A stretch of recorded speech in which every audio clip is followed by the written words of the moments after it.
ప్రపంచంలో మేజర్ ఈ tech companies లో ఒకటైన ఈ వరాకిల్ అనే కంపెనీ తన యొక్క మొత్తం 1,60,000 మంది ఎంప్లాయీస్ లో సుమారు 18% అంటే 30,000 మంది ఎంప్లాయీస్ ని తొలగించిందని తెలుస్తుంది. 20,000 నుంచి 30,000.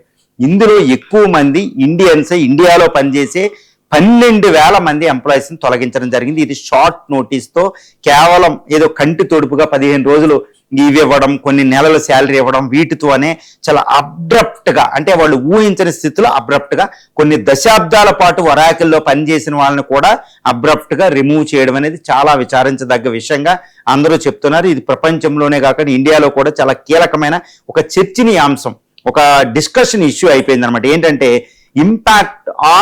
ఇంపాక్ట్ ఆఫ్ ఏఐ ఆన్ ఈ సాఫ్ట్వేర్ బిల్డ్, ఐటీ సెక్టర్ అనమాట.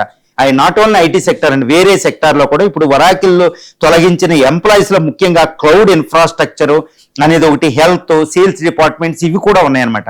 ఎందుకు వరాకిల్ తొలగించింది అంటే ఇక్కడ ఒక విషయాన్ని గమనించాలి. వరాకిల్ ఏమి నష్టాల్లో కూరుకుపోయి ఏది కాదండి, ఏఐని అప్లై చేయడానికి వీళ్ళని రిమూవ్ చేసింది అనేది ఇక్కడ ప్రాథమికంగా చర్చించాల్సిన ప్రాథమిక విషయం. ఇంతకు ముందే మెటా అని, గూగుల్ అని చాలా కంపెనీలు లే ఆఫ్స్ ప్రకటించడం జరిగింది. ఇది ఒక టిప్ ఆఫ్ అనమాట. అంటే ఏఐ అనేది ఎంతటి తీవ్రమైన ప్రభావం గురి చేస్తుందో మనం చెప్పుకోవచ్చు. ముఖ్యంగా ఈ వరాకిల్ కంపెనీ తొలగించే సందర్భంలోనే ఇండియాలో ఒక సూసైడ్ జరగడం, ఒక 5th ఫ్లోర్ నుంచి ఒక ఆయన దూకేయడం, దాని తద్వారా ఆయనతో ఉండే వాళ్ళ భార్య కూడా దూకేయడం.